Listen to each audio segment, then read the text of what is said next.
my name is Tanis. I hope you will join me on this personal journey of self revelation, not in the sense that I'm revealing anything to myself that I don't already know, but where I reveal some of myself to ev- everyone. I actually scribbled down some notes for what I am going to talk about this time. So I have a vague idea of what I'm actually going to say before I say it.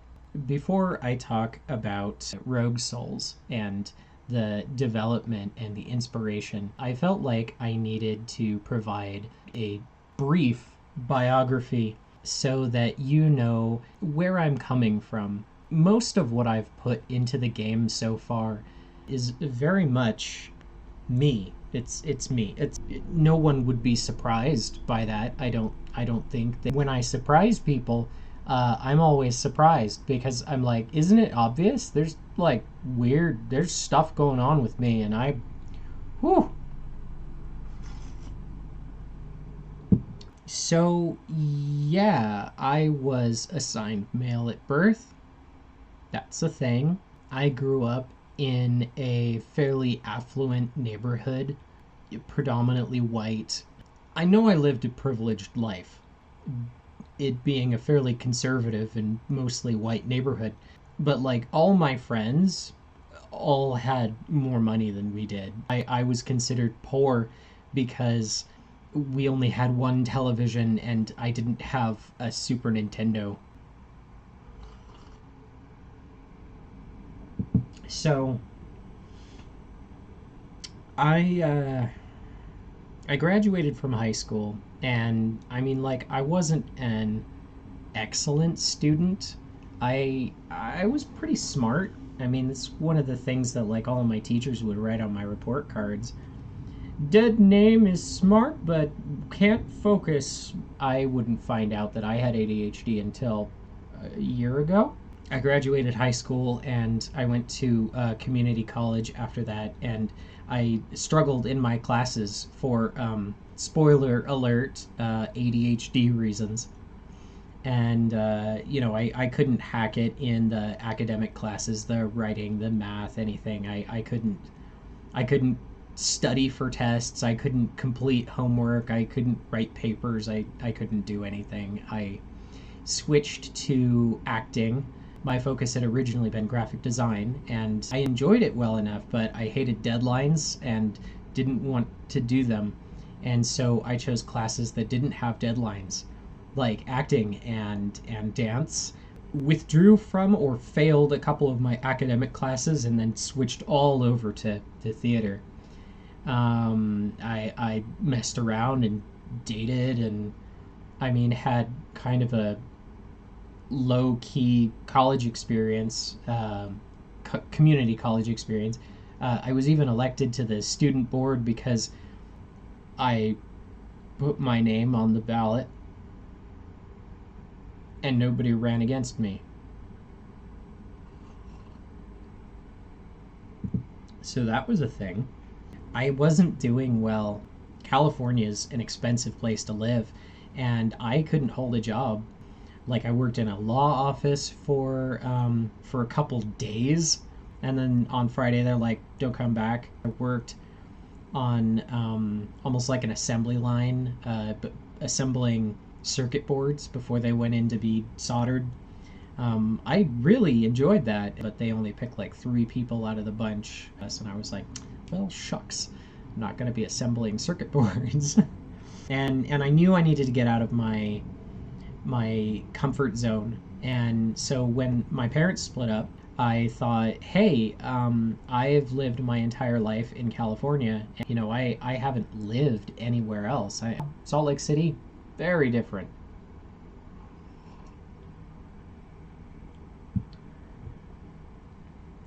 So I moved to Salt Lake in October of 2006. A few months later, I got my first full time job. Office worker, just doing clerical stuff, assembling software packages, burning CDs and printing out the labels and labeling them, assembling the whole package, putting it in a box, shrink wrapping it, and then shipping it off to the customer. I did it for 8 years. After I'd been there for a year and a half, they gave me additional responsibilities, which is to say that they gave me more work to do without giving me a raise. Uh, they had me train on doing that, the accounts receivable. And so I learned QuickBooks and started. I had to also train the incoming person to do my previous job, training and filling in when the new guy, wasn't wasn't there. We had some difficulty keeping somebody in that position. I burned tens of thousands of CDs for the remaining 6.5 years. I was doing accounts receivable and processing payments, and then they actually had me doing deposits toward the end. It paid the bills. I went back to school in 2014. As I was going through the academic process for the second time, I realized that over the years I had picked up the ability to do work. I had all the coping mechanisms I needed to sit down and focus on something that was miserable. I liked going back to school. I liked doing homework and taking tests and studying, and um, I decided to go back to school full time in 2015. And I mean, I put in my 2 weeks notice, and my boss was like, can't we just pay you more? I once tried to apply internally for a graphic design job, and I'd kept up a lot of my skills in like Photoshop and stuff, and so I was like, yeah, I want the graphic designer job. The woman who was interviewing me, who, I mean, like literally like laughed in my face, and it was like, wow, wow. Anyway, that was the point when I decided that I was going to leave when I left. When I left that company, it was going to be like, no, there's no negotiation. I don't want to work for you anymore. So I went back to a community college, and I was there for about 2 years. I had to take a year off in the middle. There was pressure from my in laws at that point. It was such a waste of time. The first job that I got, I interviewed and I got it, was an accounts payable job, and that was the worst thing I have ever done in my life. Was soul sucking. I did that for 6 months, and I was so relieved when they fired me. I mean, laid off. I went back to my in laws and I said, look, I worked for like 8 months out of the year. This is not going anywhere. I made some money, but it was such a waste of time. I had to cut back to doing like one night class at a time because I was so wiped out from the work. And I'm like, I need to finish my degree, and so I'm going to do that.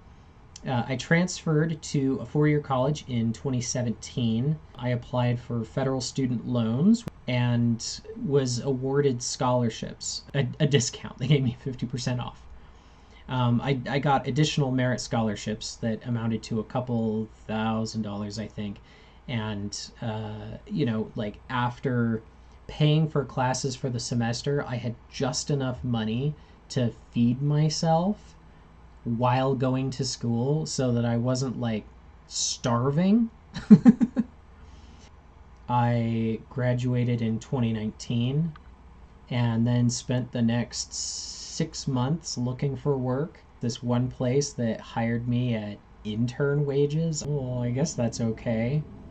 I got a job in December, 48K annual, which was still not that's not entry level pay for a software developer. Not even a junior one. Not even in Salt Lake, where we don't get paid as well. It was bad. I mean, but even in Salt Lake City, entry level was like 65K, and I couldn't even get that. I was there for about a year before they laid me off. I have a feeling that they were cleaning house or something prior to being acquired. I was then unemployed for almost 5 months because I got a job at the end of May that year. So it was a really tense several months while I was like fighting depressive episodes and just like breaking down emotionally because we had just come out of the pandemic, out of quarantine. I mean, I worked through all of 2020, and my mental health had been deteriorating throughout quarantine. Not because of work, not because of the quarantine, but because I had just come out and started my transition, and I felt so invisible. I don't know, like nothing. And there was plenty of other drama going on. I was processing trauma and stuff, but whew. But I got my first good job in 2021 in May, and I loved that job. I mean, that is the first job that I didn't just like, but like I loved my job. Take on projects that he gave me, and I would automations, really flexing my software muscles. It was great. And then they let me go in at the end of August 2022. And I have been unemployed ever since, though not for lack of trying. I applied to over 100 jobs. I got maybe a dozen interviews in that time, and even the interviews that went well, like recruiters were ghosting me. It was awful. Unemployment ran out in, I think, April, at which point I had put in over 400 applications. I got fewer and fewer calls. And, I've had a lot of people try to give me advice about how I should be applying with a resume and like what I should be doing on the phone screen. But I mean, let me put it this way. Prior to that, I'd get an interview for every 10 applications. 50 applications to get one job. That was the worst I had ever done. And I would get a job offer for every two interviews. And like one time, I went and did one of those like battery of interview things at a biotech company up the hill, and like I was there for like 4 hours. They didn't feed me. They didn't tell me I was going to be there for 4 hours. They said I was going to be interviewing with a couple groups of people. They didn't say I was going to be there for like 4 hours. So yeah, they didn't feed me. I was exhausted mentally, physically. I was hungry. God, that sucked. That sucked. Never got an offer from them either. Uh, and I mean, so 50 for me was weird. That was a lot of applications to get only like two interviews. 400. The most interviews I've gotten recently, I had two back at the beginning of November. I got two interviews within a week. One with Adobe and another with some other company, and I thought I did really well, and nothing. Just that little automated message like we decided to go with somebody else. I organized an LLC in December of 2022, but I didn't want to do that. I just wanted a normal software job, getting normal pay. I just wanted a job. So that's my career spanning from 2007 to today. I have never been unemployed or out of school for this long since I started working, and it's miserable. If basically, if not for the game development that I've been doing, I'd be crazy by now. And so I developing a game. I figured I needed to put some information out there about me because so much of me is in the game that if I just tell you about the game, you won't get it. I hope this helps to shed some light on what I'm about and what I want to do. And I will see you in a future video. I hope. I am dimly aware that I'm supposed to call for some kind of action like subscribe and like my videos. But I mean, I've never subscribed to most of the channels that I really like, so I can hardly blame you. Oh, meanwhile, I have a Kickstarter that's live. If you go search Rogue Souls, because I'm not allowed to post links in my YouTube videos yet. And I have a Patreon with nobody on it, and I have a PayPal because goodness knows I'm broke and I could use some spare change if you can spare it. I appreciate you, and I'll see you again.